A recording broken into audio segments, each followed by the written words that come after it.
Truth is absolute. Heart. Exhilarating hearts.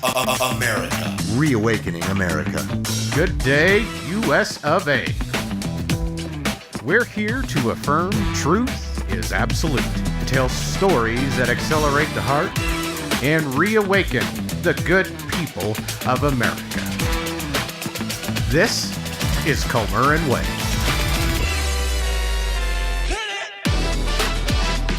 Well, welcome back, America, to another episode of Comer and Way. Comer and Way. How you doing, Dave? I'm good. How are you today? Hey, good, man. I tell you, it is always good to be back behind this microphone. Always good to sit down and converse with you on some of this latest things that we're experiencing, especially here in the state of Colorado. I like the adrenaline that comes in when we do the show. You kind of get that spark of energy from the beginning. Yeah. It's like a good high. Yes, a good high. Yeah, I like those. Yeah. Well, Dave, hey. Yes. Guess what? What? Congratulations are in order. Thanks? Yes, because we, as the state of Colorado, are leading the nation. Oh, we are? We're leading the nation. How? We have just voted this last election the nation's first openly homosexual governor. That is true. You know, I don't want to be congratulated for that. What? Well, boy, I mean, we're getting praise from all the media. I didn't vote for him. What? Yeah. Dave. Yeah. I went against the grain. Are you a bigot? You know, I hear that word so much, I may need a dictionary. I don't even know what the terms mean.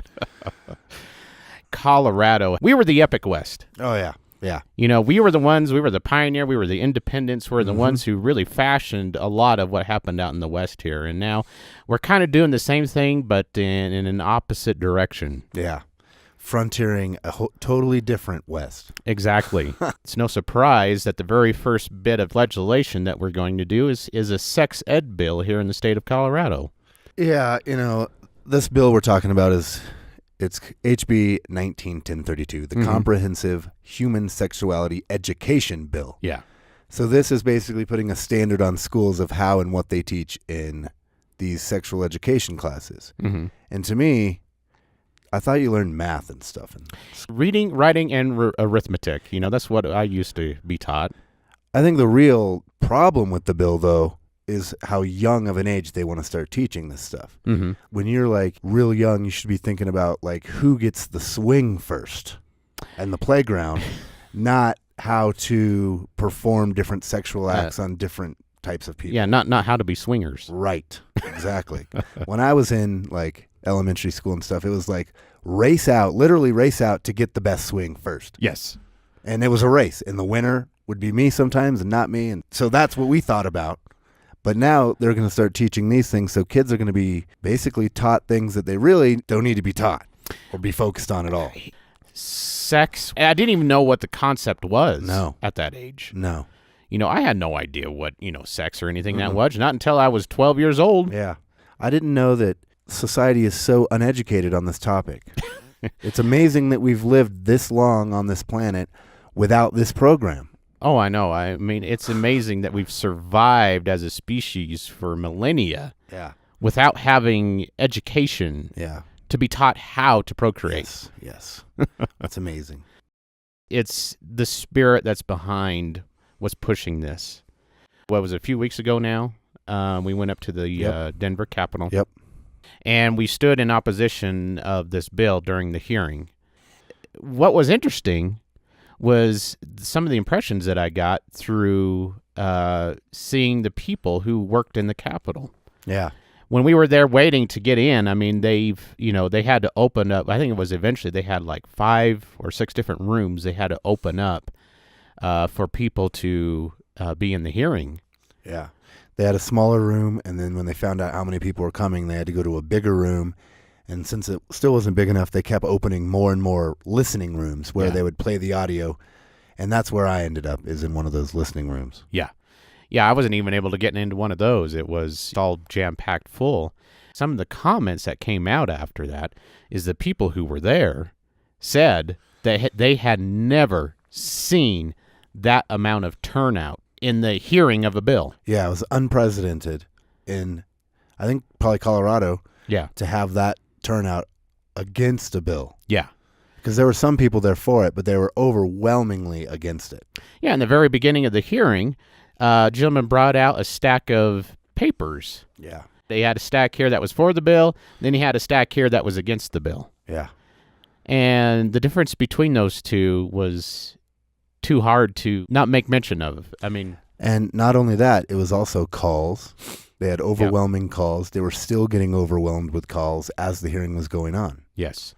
It was over 300 people signed up to testify. Way over 90% of that was in opposition. They finally made a vote. What it was like almost midnight, wasn't it? They finally got to the vote. It was midnight when they got through, and they didn't get to all the testimony. Yeah. And it ended up being 39 yeses and 23 noes. Yeah. What was interesting, it didn't matter to them how much opposition was against this bill. No, and the people on the committee were completely agenda-driven, and they were really rude to a lot of the people that were against the bill. Instead of listening, trying to understand, they were trying to attack some of them. Right. You know, and that's why I mentioned it was the whole spirit behind it. Oh, yeah. When I was there waiting to try to get into a room, I overheard a senator talking to, I think it was an aide or, somebody who was there working. The comment the senator made was, he asked this aide, he goes, "What the bleep is going on here?" Mm-hmm. And she says, "Oh, this is the hearing for the sex ed bill." And he goes, "What?" He says, "What, do they need to be taught how?" And I'm like, wow.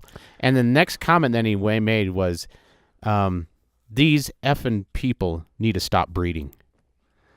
Wow. It really floored me. And I'm like, wow, that told me that it didn't matter what the people wanted, that these people who are put in power are going to push their agenda. And right now, what I need to tell everybody is that we need to stand up in opposition now. Basically, that Capitol needs to become our second home. If we don't use the power of the ballot now, they're going to keep pushing us into a corner until we have to use the power of the bullet. Yeah. It's if you're afraid of fighting now, how many people are going to be afraid to fight when it comes down to weapons? And will they? Yeah. I don't know. This is going to continue to keep pushing us into a corner. First it's going to be the schools. Then it's going to be every Christian organization. Then it's going to be the church. Then it's going to be your home. Then it's going to be your mouth. Then it's going to be your kids. Then it's going to be your life. Yeah, that's exactly right. It's like we talked about last episode with pastors. Yeah. It still comes back to pastors because they need to encourage their crew or their crew, their congregation. It should be a crew. You're right. It should be a crew. Encourage their congregation to go, hey, we're taking a van up to the Capitol and we're going to protest this. Yes. And not everybody has to get up and testify. No. But just being seen, just I showing think is up. value. Just showing up. And you can hold a little sign if you want. But I agree completely. We need to start standing up now. We need to make known our opinion. So when this bill comes back up into the Senate, it's probably a good idea to go back up there and be known again. Go up again. Yeah. And it may take a little time to get some traction, but if we're up there annoying these people all the time, maybe they'll change. And if not, we know who to vote out. Yeah, America, we're going to keep you apprised of who voted for what on this bill. We are going to name names, and we're going to put pictures on our website, and we're going to tell who voted for this and who didn't. Because this tells you exactly who is standing and who is actually representing you and who isn't. And here's a couple of them. So these are the sponsors of HB 191032. Representative Susan Lantain, Yadira Caravillo, and Senators Nancy Todd and Don Karam are the people who need to vote out. Yep. These are the people that wrote this bill. Yep.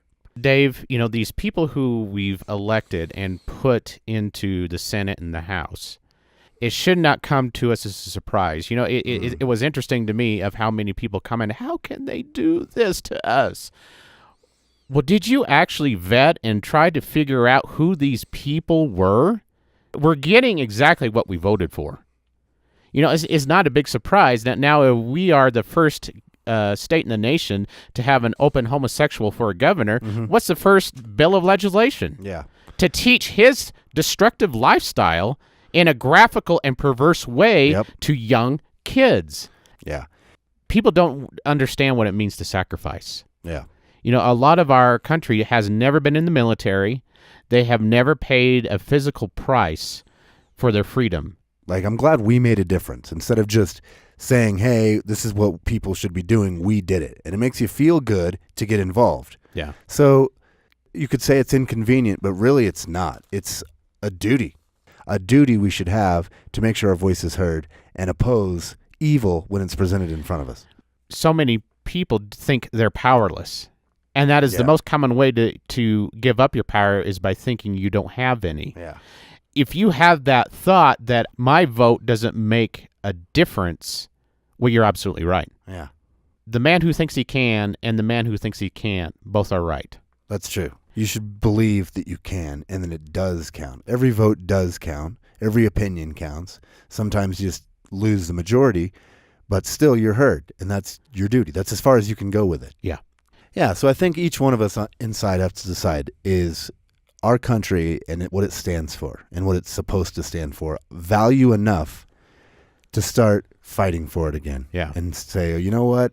Because like we've talked about before, most people are so focused on their life, they're not paying attention to politics. Well, right. We're at a point now where if you don't start paying attention, the life that you're focused on is going to change drastically. Yeah, it won't become life anymore. Yeah, it'll be essentially slavery. It'll become slow death. Yeah. The direction that we are heading, Dave, it's to our final destruction. Oh, yeah. Most countries fall go in the direction we're headed. Yeah, and it's our own fault. Yeah. Yep. Everything that we're seeing now is because it's from our apathy and our ignorance. Yes. How painful does it have to get before people finally wake up? They're very tolerant because look at what happened with the Holocaust. The people did nothing until it was way too late. So you can take a lot. So that's hard to answer. I guess you can take it all the way till they annihilate a race. Till death, yeah. Yeah. Christianity is being pushed into oblivion just as Hitler tried to do to the Jews. I think a question you could ask is what made the early British citizens before it was the United States stand up? Mm-hmm. Something arose up in them and it changed. We need to find that spirit. Yes. But who was it that inflamed the hearts that led us to the revolution? Pastors. Yep. Pastors. It was like what we talked about in our last episode. Pastors, we're talking to you. Who is going to inspire that? You know, there are so many good people who still attend church, so at least we still have some way of reaching these people. We're going to inspire people to finally see it is who they are and whose they are. Yeah. God and history. What is history? His story. That's true. And both of those are being pushed out of society, and the reason why is so people don't realize who they are. When a free man doesn't realize he's free, then somebody is going to reign over him. Yeah, and he'll let it happen.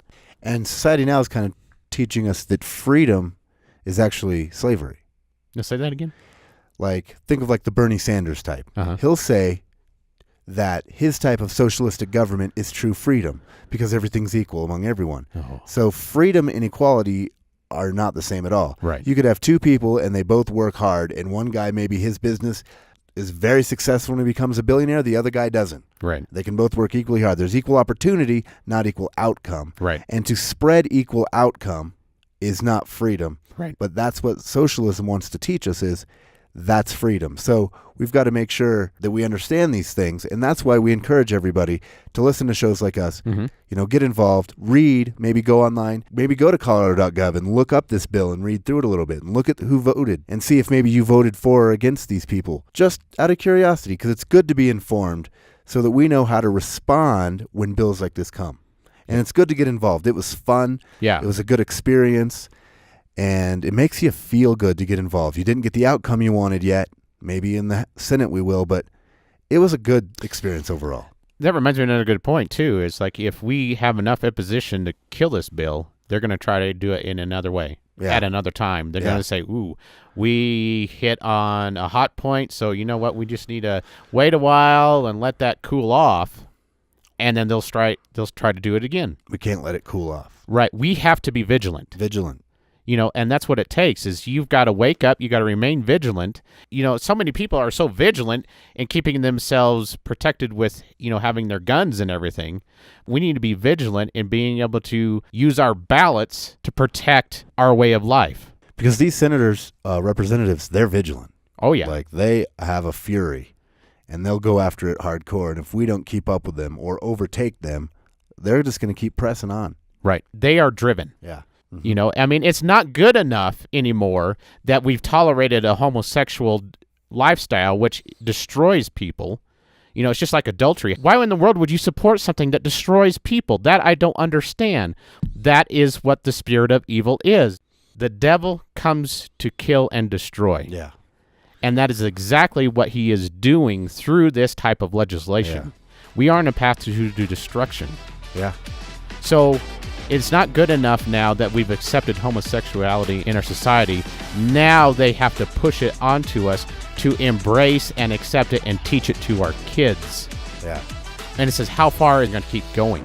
Again, man can take a lot of pain. Yeah. So how far? Like for me, How I far feel does it like go? we're standing up. So, America, thank you for listening, and thank you for joining us again.